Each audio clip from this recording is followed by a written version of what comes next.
வணக்கம். செய்திகள் வாசிப்பது நித்யா. தமிழகம் முழுவதும் போகி பண்டிகை கொண்டாட்டம்.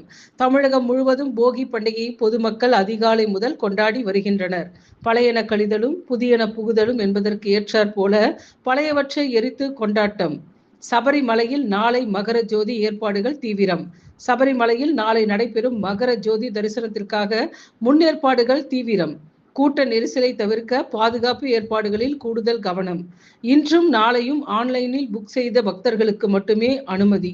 காலை 7 மணியிலிருந்து நிலக்கல்லில் இருந்து போக்குவரத்து கட்டுப்பாடு விதிப்பு அளிக்கப்பட்டுள்ளது. காலை 10 மணி வரை மட்டுமே பம்பை வரை போக்குவரத்து இயக்கப்படுகின்றது. 12 மணிக்கு மேல் பம்பையிலிருந்து சன்னிதானத்திற்கு பக்தர்கள் அனுமதி இல்லை. மகா கும்பமேளா 2025 சுற்றுலா பயணிகளுக்கு ரூபாய் 1296 கட்டணத்தில் ஹெலிகாப்டர் சவாரி. மகா கும்பமேளாவில் ரூபாய் 1296 கட்டணத்தில் ஹெலிகாப்டர் சவாரி மேற்கொள்ளும் வகையில் சிறப்பு ஏற்பாடு செய்யப்பட்டுள்ளது. லக்னோ உலகின் மிகப்பெரிய ஆன்மீக, கலாச்சார மற்றும் மத நிகழ்வுகளில் ஒன்றாக விளங்கும் மகா கும்பமேளா இன்று தொடங்கி பிப்ரவரி 26ஆம் தேதி வரை 45 நாட்கள் நடைபெற உள்ளது. இதில் கலந்து கொள்வதற்காக இந்தியா முழுவதிலும் இருந்து கோடிக்கணக்கான மக்கள் வருகை தருவார்கள் என எதிர்பார்க்கப்படுகின்றது. இதுவரை பேருந்து வசதி இல்லாத கிராமத்திற்கு பேருந்து சேவையை துவக்கி வைத்து பயணித்த போக்குவரத்து துறை அமைச்சர் எஸ். சிவசங்கர்.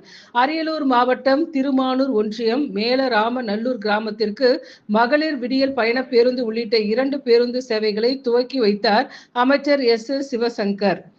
ஆபரண தங்கத்தின் இன்றைய விலை நிலவரம். சென்னையில் ஆபரண தங்கத்தின் விலை சவரனுக்கு ரூபாய் 200 உயர்ந்து ரூபாய் 58,720க்கு விற்பனை செய்யப்படுகின்றது. ஆபரண தங்கம் 1 கிராம் ரூபாய் 25 உயர்ந்து ரூபாய் 7,340க்கு விற்பனை செய்யப்படுகின்றது. சில்லறை வர்த்தகத்தில் 1 கிராம் வெள்ளி ரூபாய் 1 உயர்ந்து ரூபாய் 102க்கு விற்பனை செய்யப்படுகின்றது. இந்திய கிரிக்கெட் கட்டுப்பாட்டு வாரியத்தின் புதிய செயலாளராக தேவஜித் சைகியா நியமனம். ஐசிசி தலைவராக ஜெய்ஷா பதவியேற்ற நிலையில் பிபிசிஐ புதிய செயலாளராக தேவஜித் சைகியா நியமனம் செய்யப்பட்டுள்ளார். பிசிசிஐ சிறப்பு பொதுக்குழு கூட்டத்தில் பொருளாளராக பிரபத்தேஜ் சிங் பாட்டியா தேர்வு செய்யப்பட்டுள்ளார்.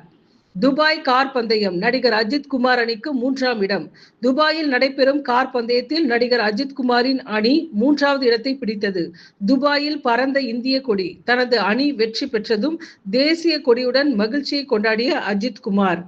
ஈரோடு கிழக்கு இடைத்தேர்தலை புறக்கணித்த பாஜக.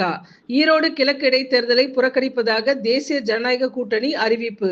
திமுக மற்றும் நாம் தமிழர் கட்சி பாஜக புறக்கணிப்பால் இருமுனை போட்டியாக மாறிய ஈரோடு இடைத்தேர்தல் களம்.